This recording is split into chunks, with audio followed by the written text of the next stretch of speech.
Le côlon comporte 4 tuniques qui sont la muqueuse, la sous-muqueuse, la musculeuse et la sous-séreuse.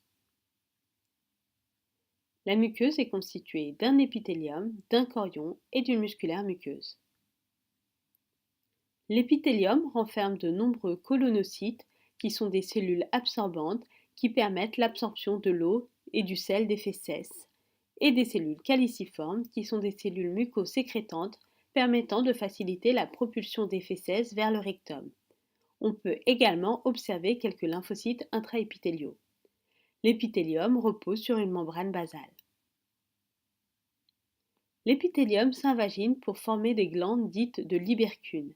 Ces glandes sont séparées les unes des autres par le chorion, qui est un tissu vascularisé renfermant de nombreuses cellules immunes, telles que des lymphocytes et des plasmocytes, qui participent au mécanisme de défense contre les micro-organismes pathogènes. La musculaire muqueuse correspond à une fine couche de muscles lisses.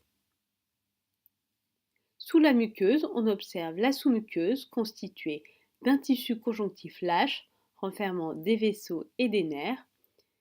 Des îlots lymphoïdes peuvent être visualisés à la jonction de la muqueuse et de la sous-muqueuse.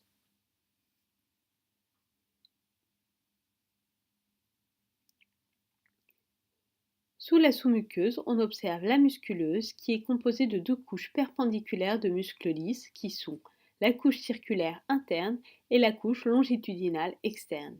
C'est la contraction de ces 2 couches qui permet le péristaltisme.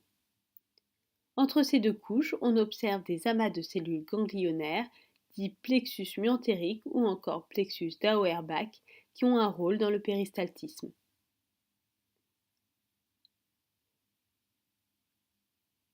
Ensuite, on observe la sous-séreuse qui est constituée d'un tissu adipeux abondant et de vaisseaux.